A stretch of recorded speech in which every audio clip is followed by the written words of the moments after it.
விநாயகன் 194 மாண்புமிகு உறுப்பினர் என் அசோக்குமார் மாண்புமிகு உணவு மற்றும் உணவுப் பொருள் வழங்கல் துறை அமைச்சர் அவர்கள்.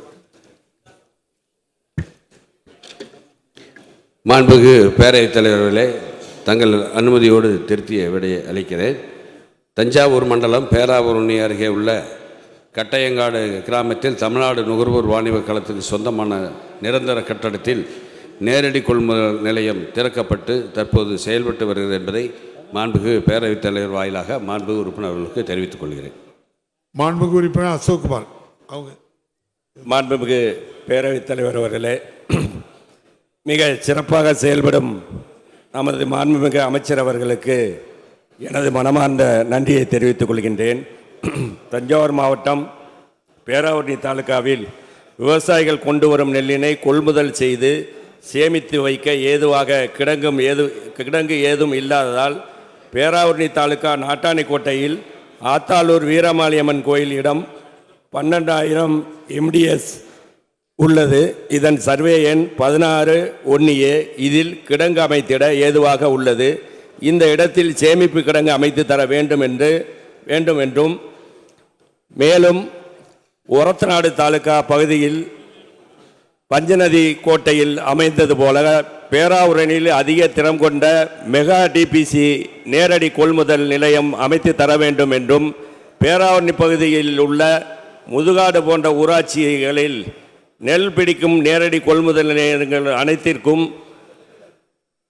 டிபிசி கட்டிட வசதியும் காங்கிரீட் கள வசதியும் இல்லாததால் அதை அமைத்து தருமாறு அன்புடன் கேட்டுக்கொள்கிறேன். தங்கள் வாயிலாக அமைச்சரை கேட்டுக்கொள்கிறேன். அமைச்சர் அவர்கள்.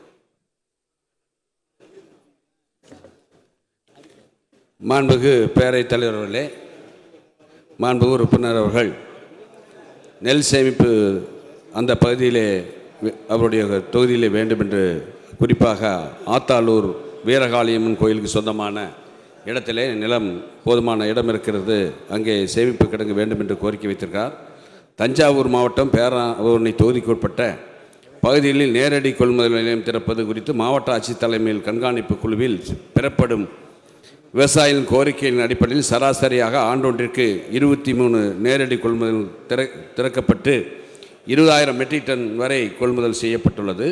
அவ்வாறு கொள்முதல் செய்யப்படும் நெல்மணிகள் சுமார் 18 கிலோமீட்டர் தூரத்தில் அமைந்துள்ள பட்டுக்கோட்டை நவீன அரிசி ஆலைக்கும் மற்றும் அதே பகுதியில் திட்டக்குடியில் அமைக்கப்பட்டுள்ள 14,500 மெட்ரிக் டன் கொள்ளளவு கொண்ட கிடங்கு மற்றும் 6,000 மெட்ரிக் டன் கொள்ளளவு கொண்ட மேற்கூரை அமைப்புடன் கூடிய நெல் சேமிப்பு வளாகத்தில் அந்த நெல்களெல்லாம் சேமித்து வைக்கப்படுகிறது. மேலும் ஏற்கனவே மாண்புமிகு உறுப்பினர் கூறிய பேராவூரணி வட்டத்தில் வருங்காலத்தில் நெல் கொள்முதல் அளவினை பொறுத்து நெல் சேமிப்பு கிடங்கு அமைப்பது குறித்து சாத்தியக்கூறின் அடிப்படையில் அது நடவடிக்கை எடுக்கப்படும் என்பதை தெரிவிச்சுக்கிறேன்.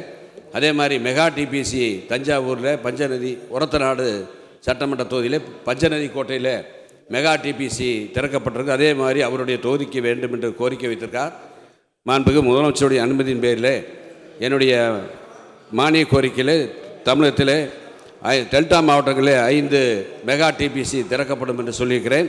எனவே மாண்புமிகு உறுப்பினர் அவர் தொகுதிக்கு ஒன்று கேட்டிருக்கிறார்.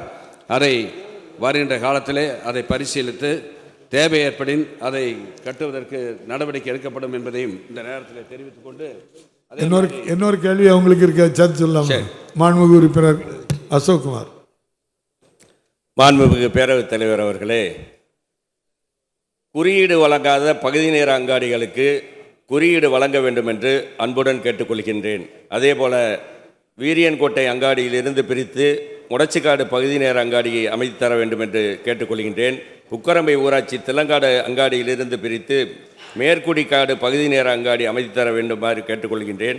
ஏனாதிகரம்பை அங்காடியிலிருந்து பிரித்து வீரராகபுரம் பகுதிக்கு பகுதி நேர அங்காடி பிரித்து தருமாறு அன்புடன் கேட்டுக்கொள்கின்றேன்.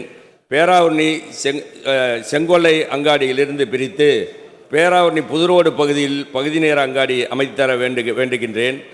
வாடகை கட்டிடத்தில் செயல்படும் அங்காடிகளுக்கு சொந்த கட்டிடம் அமைத்து தர வேண்டுகிறேன். பேராவூரணி தொகுதியில் அங்காடிகள் அத்தியாய பொருட்கள் அனைத்தும் ஒரே நேரத்தில் கிடைக்க ஏற்பாடு செய்து தருமாறு தங்கள் வாயிலாக அமைச்சர் அவர்களை மாண்புமிகு அமைச்சர் அவர்களை கேட்டு அமர்கிறேன். மாண்புமிகு அமைச்சர்.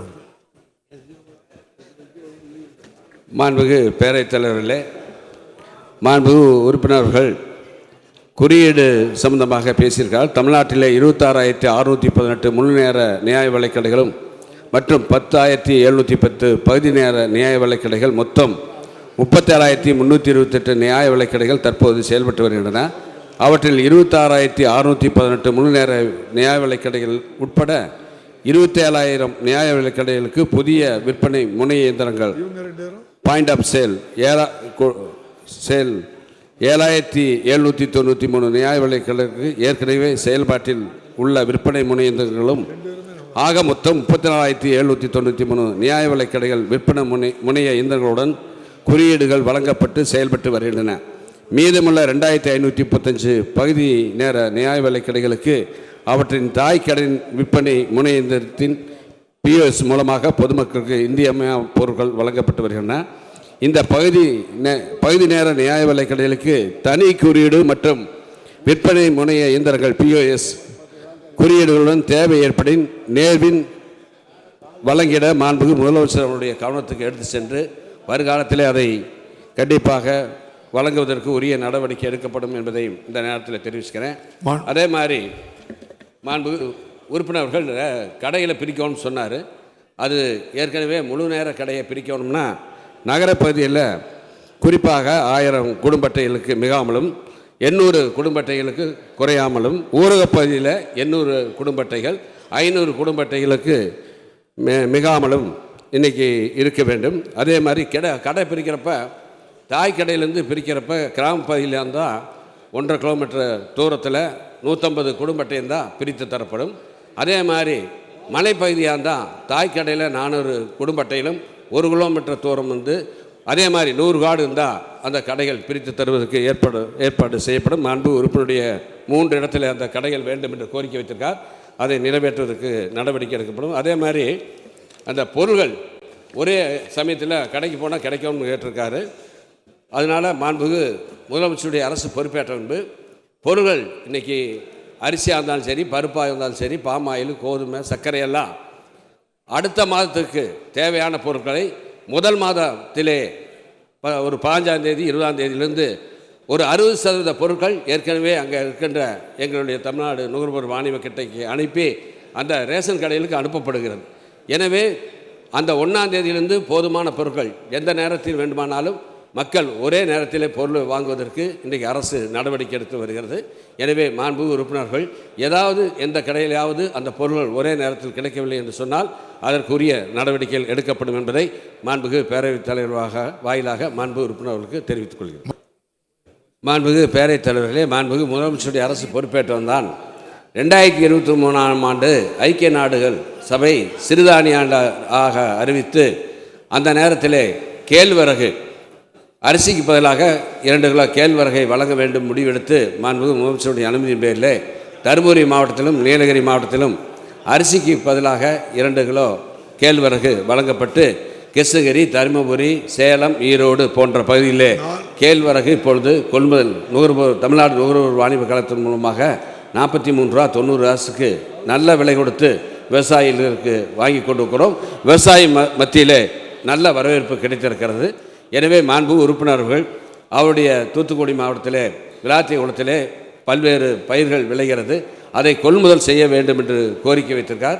வருகின்ற காலத்திலே அதை கொள்முதல் செய்வதற்கு மாண்புமிகு முதலமைச்சருடைய கவனத்துக்கு எடுத்து சென்று அதை கொள்முதல் செய்வதற்கு வாய்ப்பு இருந்தால் அதை வாங்குவோம் என்பதை இந்த நேரத்தில் தெரிவித்துக் கொள்கிறேன்.